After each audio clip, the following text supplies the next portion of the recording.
behind the promising futures of two military academy cadets lay a deadly secret that would shock the nation. In December 1995, 16-year-old Adrianne Jones was found murdered near Joe Pool Lake in Texas, shot twice and beaten. For 9 months, police had no suspects until a stunning confession at the Naval Academy broke the case wide open. What drove two honor students with military aspirations to commit such a horrific crime? The answer would reveal a twisted tale of jealousy, obsession, and misguided loyalty that forever changed multiple lives and communities. Welcome to X by X Confidential, where we dive deep into the most shocking true crime cases that changed lives forever. We want to thank all of our loyal viewers who continue to support our channel and help us grow our true crime community. Your engagement allows us to bring these important stories to light and ensure victims are never forgotten. If you're enjoying this video on the Texas Cadet murder case, please smash that like button right now. And don't forget to subscribe and hit the bell to get notifications when we release our next video. Your support means everything to us as we continue to explore these compelling cases with the respect and detail they deserve. Section 1, Introduction. In the quiet suburb of Mansfield, Texas, 16-year-old Adrianne Jones had everything to look forward to. Friends called her AJ. She was a star runner on her high school track team with dreams as fast as her feet. She maintained honor roll grades at Mansfield High School and had already mapped out her future, attending Texas A&M University to become a behavioral analyst. Her family, Mother Linda, Father Bill, and 2 brothers, supported her every step of the way. On December 3, 1995, Adrianne told her parents she was going to bed early. By morning, her bed was empty. The Jones family immediately reported her missing, fear gripping them as the hours passed with no word from their daughter. The following day, December 4, 1995, a worker discovered a young woman's body in an open field on Seton Road, near Joe Pool Lake. The location spanned parts of Dallas, Tarrant, and Ellis counties in Texas. The body lay face up in the cold morning air. There were no signs of sexual assault, but the victim had suffered severe trauma, blunt force injuries to the head and 2 gunshot wounds. 1 bullet had been fired from close range. The second was fired with the killer standing directly over her, the bullet striking between her eyes. Medical examiners initially classified her as a Jane Doe, struggling to identify the young victim. When they received a photograph of missing teen Adrianne Jones, the confirmation was immediate and devastating. A promising young life had been brutally cut short. Grand Prairie Police Department investigators combed the crime scene for evidence. They noted that the killer had stood just feet away when pulling the trigger the first time. For the second shot, the shooter stood directly over Adrianne. The precision suggested this was not a random act of violence, but something deliberate and personal. The community reeled from the shock. Who would target a high-achieving teenager with no known enemies? What possible motive could exist for such a brutal crime? Friends and classmates gathered for vigils, struggling to understand the incomprehensible loss of someone so young and full of potential. As detectives began their investigation, they faced a puzzling case. No obvious suspects emerged. No clear motive presented itself. The crime scene offered few immediate leads. For the grieving family, answers seemed frustratingly out of reach. Little did anyone suspect that the truth behind this shocking murder would eventually expose a twisted tale of teenage romance, jealousy, and deadly obsession that would captivate the entire nation and reveal how even the most promising young minds could harbor the darkest of secrets. Section 2, the crime scene. Detectives arriving at the scene faced a grim tableau. The victim lay in the open field, clearly visible against the winter landscape. She wore casual clothes, appropriate for a teenager, but showed signs of a violent struggle. 2 distinct types of injuries marked the body: blunt force trauma to the head and 2 gunshot wounds from a 9mm handgun. The positioning told investigators that this was no random encounter. The first bullet had been fired while the shooter stood just feet away from the victim. The second, more chilling shot had been fired at point-blank range directly between the eyes, with the killer standing over the fallen teenager. The precision and brutality suggested personal motivation rather than a random act of violence. There were no signs of sexual assault, further puzzling investigators about the motive. Crime scene technicians meticulously documented the area, collecting evidence including ballistic materials. Footprints and tire tracks in the vicinity suggested the victim had not arrived alone. Blood evidence indicated she had been assaulted both inside a vehicle and outside in the field. It appeared she had attempted to flee her attacker, running into the field before being shot and falling to the ground. The medical examiner processed the body with care, noting the blunt force trauma had been caused by a heavy object, possibly a weight or similar instrument. The absence of identification complicated matters. Filed as a Jane Doe, her fingerprints were taken and dental records prepared for potential identification. Lividity and body temperature suggested the murder had occurred in the early morning hours, likely between midnight and dawn. Back at headquarters, detectives reviewed missing persons reports filed within the last 24 hours. Among them was a report from the Jones family about their missing 16-year-old daughter, Adrianne. When the medical examiner received a photograph of Adrianne Jones, the identification was confirmed. The anonymous victim now had a name, and the investigation had a direction. Adrianne's parents, Linda and Bill Jones, faced the devastating task of formally identifying their daughter. Their grief was compounded by confusion. Why would anyone target their daughter? Adrianne had no known enemies, no involvement in dangerous activities. She was, by all accounts, a model teenager with a bright future ahead. As news of the murder spread through Mansfield and the surrounding communities, shock and fear took hold. Parents kept closer watch on their children. Teenagers gathered in groups, sharing stories and memories of Adrianne. Local media covered the case extensively, putting pressure on law enforcement to find answers quickly. For investigators, the clock was ticking. With limited physical evidence and no obvious suspects, they began the painstaking process of interviewing family members, friends, teachers, and classmates. Someone, somewhere, had to know something that would lead them to Adrianne's killer. Section 3, the investigation begins. The Grand Prairie Police Department established a command center dedicated to solving Adrianne Jones's murder. Lead Detective Alan Patton coordinated the investigation, assigning officers to collect statements from everyone who knew Adrianne. Her daily routine, social circle, and recent activities came under intense scrutiny as investigators searched for anything unusual that might provide a lead. Adrianne's family in Mansfield, Texas, described her as responsible and trustworthy. On the night of December 3rd, nothing seemed out of the ordinary when she went to bed around 10 p.m. Her mother, Linda Jones, had no reason to suspect anything was wrong until the following morning when she discovered Adrianne's empty bed. The family immediately reported her missing, hours before her body was found. Detectives interviewed Adrianne's classmates at Mansfield High School, focusing on her involvement with the cross-country track team. Teammates spoke highly of her athletic ability and friendly nature. Her coach, Leanne Burke, confirmed Adrianne had been at practice on the days leading up to her disappearance, showing no signs of distress. Students mentioned she got along well with everyone, making the violent nature of her death all the more perplexing. Phone records became a crucial element of the investigation. Detectives obtained Adrianne's call history, analyzing who had contacted her in the days and hours before her death. Several calls stood out, including one late on the evening of December 3rd. Tracing that call became a priority, though technology limitations in 1995 complicated the process. The medical examiner's report provided a timeline. Adrianne had died between midnight and 2 a.m. on December 4th.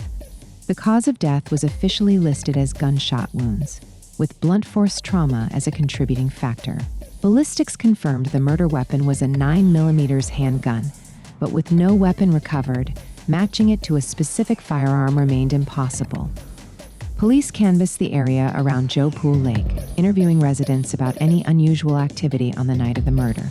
A few reported hearing what might have been gunshots around 1:30 a.m., but in the rural area, such sounds weren't uncommon enough to prompt immediate concern. Surveillance camera footage from nearby businesses yielded little usable information. As days turned into weeks, the case remained frustratingly open. The community held vigils for Adrianne, and her funeral drew hundreds of mourners. Her parents made emotional appeals on local television for anyone with information to come forward. The Mansfield High School placed a memorial plaque on the cross-country track where she had trained. Detective Patton refused to let the case grow cold. He maintained a detailed investigation board in the department, tracking every lead and interview. Physical evidence was repeatedly re-examined. The location, remote enough for a murder to occur unwitnessed yet accessible by car, suggested the killer knew the area well. Local knowledge became another avenue of investigation. By spring of 1996, the case had stalled. With no eyewitnesses, no recovered murder weapon, and no clear suspects, police faced mounting pressure. Adrianne's murder remained headline news in the Dallas-Fort Worth area, but substantial leads eluded investigators. Little did they know that the breakthrough would come not from Texas, but from hundreds of miles away in Annapolis, Maryland. Section 4. Key Relationships. Adrianne Jones was more than just an honor student and athlete at Mansfield High School. She was a daughter, sister, friend, and teammate whose life interconnected with many others in the Dallas-Fort Worth metroplex. As investigators dug deeper into her social connections, they began mapping the relationships that might hold the key to her murder. At Mansfield High School, Adrianne had built a reputation as a dedicated member of the cross-country track team. Her coach, Leanne Burke, described her as disciplined and focused, the kind of student-athlete who lifted the performance of the entire team. Among her teammates was David Graham, a fellow honors student with similar academic achievements. Graham, tall and clean-cut with military aspirations, showed no obvious animosity toward Adrianne during team practices or competitions. Graham attended the same regional track meets as Adrianne, including one in early November of 1995. Investigators learned that after one particular meet on November 4th, several team members stayed late to put away equipment. Witness statements later revealed that team member Wendy Bartlett drove Adrianne home that night, though Graham had initially claimed he had given her a ride. Outside of Mansfield High, Graham maintained close ties with students at neighboring schools. Particularly significant was his relationship with Diane Zamora, an honor student at Crowley High School located just miles away. Zamora, born January 21, 1978, shared Graham's ambitious nature and interest in military service. She dreamed of becoming an astronaut while he aspired to be a pilot. The two had first met at age 14 at a Civil Air Patrol meeting at Spinks Airport near Crowley, Texas. Their shared interest in aviation and military careers created an immediate bond. However, they didn't begin dating until August 1995, when both were 17 and preparing for their senior year of high school. Friends described their relationship as intensely committed from the start. By September 1995, merely a month after they began dating, Zamora and Graham announced their engagement to their families, planning to marry after completing their respective military academy educations. This rapid progression from dating to engagement raised eyebrows among some friends and family members, but many attributed it to the couple's goal-oriented personalities. Teachers and counselors at both Mansfield and Crowley High Schools noted that Graham and Zamora were exceptional students. Both maintained high grade point averages while participating in numerous extracurricular activities. They presented as mature, responsible teenagers with bright futures ahead of them. Their families supported their relationship and their ambitious plans for military careers. What remained hidden from public view, however, was the intense jealousy and possessiveness that characterized their relationship behind closed doors. Friends would later recall moments of tension when other students, particularly female classmates, interacted with Graham. Zamora's devotion to Graham went beyond typical teenage romance, taking on characteristics of obsession that few recognized at the time. As investigators continued exploring Adrianne's connections during the spring and summer of 1996, these relationships remained peripheral to the investigation. Graham and Zamora had both graduated high school with honors and moved on to prestigious military academies. Graham to the Air Force Academy in Colorado Springs, Colorado, and Zamora to the Naval Academy in Annapolis, Maryland. No one suspected the deadly secret they carried with them. Section 5, The Breakthrough. 9 months after Adrianne Jones's murder, the case that had frustrated investigators for most of 1996 suddenly broke open from an unexpected source.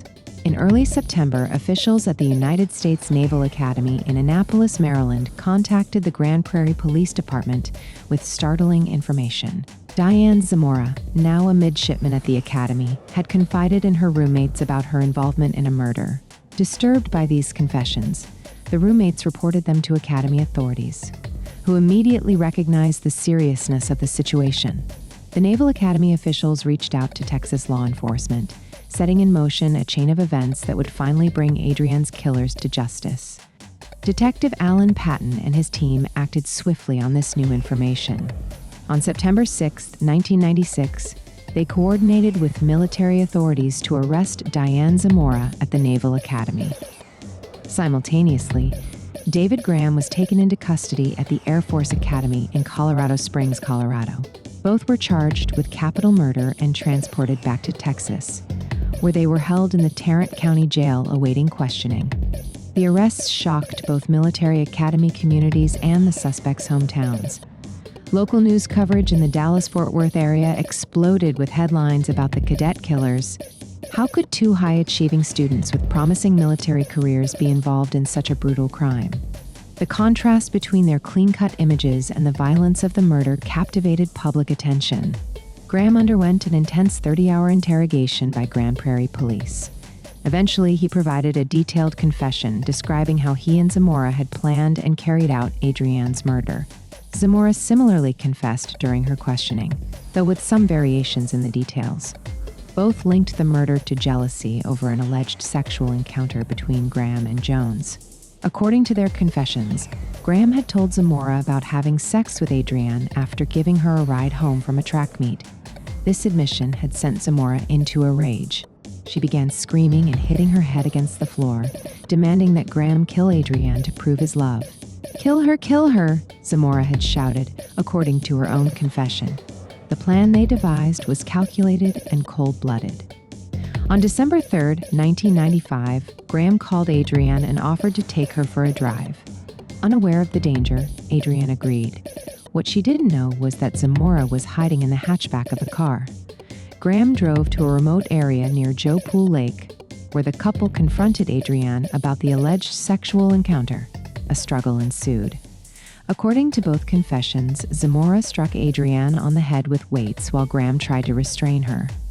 When Adrianne broke free and ran into the field, Graham pursued her with a 9mm handgun. He shot her twice, once as she ran and the fatal shot between her eyes as she lay on the ground. When he returned to the car, Graham reportedly told Zamora, "I love you, baby. Do you believe me now?" With these confessions, the mystery of who killed Adrianne Jones was solved. The question that remained was why? Why would two promising students with bright futures commit such a senseless act of violence? Section 6. The Confessions. The detailed confessions obtained from both Diane Zamora and David Graham painted a disturbing picture of obsession, jealousy, and misguided loyalty. Though each would later recant their statements, the initial confessions provided investigators with a comprehensive account of the events leading to Adrianne Jones's murder. According to Graham's confession, the seeds of the tragedy were planted around November 4, 1995. After a regional track meet, Graham claimed he had given Adrianne a ride home and stopped the car to have sex with her. This one-time encounter, which investigators later questioned whether it actually occurred, became the catalyst for murder when Graham told Zamora about it. Zamora's confession described her reaction to this news. During an argument about a month later when Graham pressed her to study for the SAT, he blurted out his infidelity. Zamora became hysterical, screaming and hitting her head against the floor. Her rage quickly transformed into an ultimatum. If Graham truly loved her, he would kill Adrianne. Kill her, she had demanded. Beginning December 2nd, the couple tried repeatedly to contact Adrianne. Graham continually attempted to calm Zamora down, but her determination never wavered. In a later interview, Graham claimed Zamora had threatened to kill herself or leave him if he didn't follow through with the murder. The confessions detailed their grim plan. On December 3rd, Graham called Adrianne and arranged to pick her up later that night, offering a late-night drive. Zamora hid in the hatchback of her car as Graham drove to Adrianne's house. Unaware of the trap, Adrianne got into the passenger seat around midnight. Graham drove to Joe Pool Lake, arriving after 12:30 a.m. on December 4th. When he stopped the car, Zamora emerged from the hatchback and confronted Adrianne, asking if she had slept with Graham. According to Zamora's confession, Adrianne admitted to the encounter but said she hadn't enjoyed it because she felt guilty. This admission further enraged Zamora. A violent struggle followed. Zamora hit Adrianne on the head with weights she had brought along, while Graham tried to restrain the victim. Fighting for her life, Adrianne broke free and ran into the nearby field. Graham chased her with his 9mm handgun, firing once as she ran. When she fell, he stood over her and fired the second fatal shot between her eyes. Upon returning to the car, Graham allegedly said to Zamora, "I love you, baby. Do you believe me now?" Shortly after, the reality of what they had done began to sink in. Zamora asked, "What did we just do?" To which Graham replied, "I don't know. I can't believe we just did that." The couple cleaned up the crime scene, disposed of their bloody clothes, and returned home. Zamora methodically cleaned her car to remove any blood evidence. Meanwhile, Graham was physically ill, vomiting from the stress and horror of what they had done. In a chilling detail from her confession, Zamora noted that she wrote in her calendar for December 4th, Adrianne 1:38 a.m., marking the approximate time of the murder. The confessions provided investigators with the answers they had sought for 9 months. The calculated nature of the crime, from the planning to the execution to the cover-up, revealed a level of premeditation that would prove crucial when the case eventually went to trial. Section 7. The Trials. The legal proceedings against Diane Zamora and David Graham began in earnest after their arrests and confessions in September 1996. While awaiting trial, both were held in the Tarrant County Jail. The prosecution decided to try them separately, beginning with Zamora's case in February 1998 in Fort Worth, Texas, with Judge Joe Drago presiding. In a compassionate move that spoke to her character, Adrianne's mother, Linda Jones, requested that prosecutors not seek the death penalty against either defendant. Despite the heinous nature of the crime, the Jones family preferred life sentences to capital punishment, a decision that removed that option from both trials. As Zamora's trial began, her defense strategy shifted. She recanted her confession and claimed Graham had committed the murder alone while she merely helped cover it up. Her attorneys portrayed her as a naive young woman manipulated by Graham. However, this narrative faced significant challenges when her Naval Academy roommates testified. They described how Zamora had confessed to them about her role in the murder, showing little remorse for Adrianne's death. The case received extensive national media coverage. Court TV broadcast the trial, earning some of its highest ratings ever as viewers across America followed the shocking case. Public fascination centered partly on Zamora herself. Was she the jealous mastermind behind the murder, or a submissive victim following her boyfriend's lead? Under Texas law, the prosecution needed to prove Zamora guilty of capital murder, which included murder with an underlying felony such as kidnapping or obstruction. Prosecutors argued that Adrianne had been deceptively lured from her home under false pretenses, constituting kidnapping. Furthermore, when Zamora allegedly ordered Graham to pursue Adrianne into the field and shoot her to prevent her from reporting the assault, that constituted obstruction. After 6 hours of deliberation over 2 days, on February 17, 1998, the jury found Diane Zamora guilty of capital murder. With the death penalty off the table, she received a mandatory sentence of life imprisonment with eligibility for parole after 40 years. 5 months later, in July 1998, David Graham faced his own trial. His defense also involved recanting his confession, claiming he had only helped cover up a murder Zamora committed. During his trial, track team member Wendy Bartlett and coach Leanne Burke testified that Bartlett, not Graham, had driven Adrianne home after the November 4th meet. This contradicted Graham's claim about having sex with Adrianne that night, suggesting he may have fabricated the encounter that allegedly triggered the murder. Nevertheless, Graham's original detailed confession proved damning. On July 24, 1998, the jury found him guilty of capital murder. Like Zamora, he He received a life sentence with the possibility of parole after 40 years. The trials revealed disturbing aspects of both defendants' personalities that had remained hidden beneath their seemingly perfect exteriors. Court TV noted that from a surface view, no one would have expected that Diane and David would become a lethal combination. Although they both continued to advance in the military, their single-minded quest for recognition covered up deep-rooted problems, leading to obsession and murder.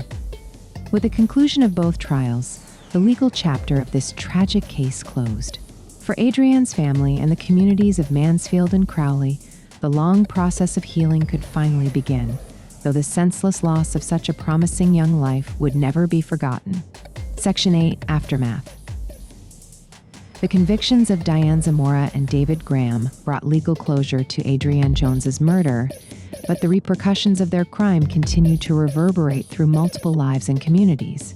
Following their trials, both killers began serving their life sentences in the Texas Department of Criminal Justice System. Zamora was initially held in a state prison diagnostic unit in Gatesville, Texas in February 1998, before being transferred to the Murray unit, also in Gatesville.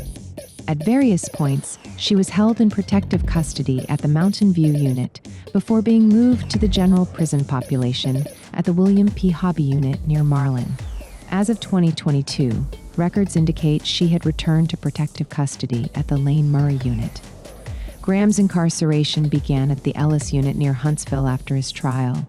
By 2016, he'd been transferred to the Darrington unit near Rocheron, and as of 2018, he was held at the Allred unit in Wichita Falls. During his imprisonment, Graham enrolled in the Southwest Baptist Theological Seminary's inmate seminary program, expressing a desire to become a pastor behind bars.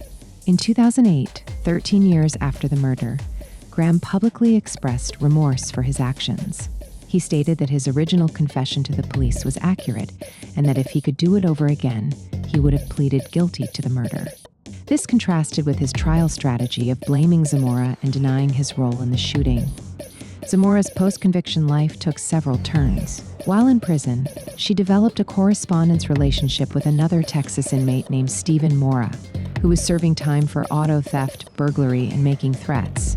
Though they never met in person, the two arranged a proxy marriage ceremony performed on June 17, 2003, with Zamora's mother standing in for her. This unconventional union ended in divorce around 2008. In April 2007, Zamora appeared in an interview with Stone Phillips on NBC's Dateline. With her appeals exhausted, she presented a new version of events, claiming that she and Graham had been breaking up and that he used the murder to tie her to him. During the interview, she took a polygraph test administered by Dateline, but her exaggerated breathing patterns during crucial questions led the administrator to conclude she had failed the key question about her intent to kill Jones. The case left a lasting impact on the communities involved. In 1996, a Dallas Observer writer noted that the crime has become part of Mansfield teen folklore. Kids obsess about the details of the crime as if they were unraveling a plot from the X-Files.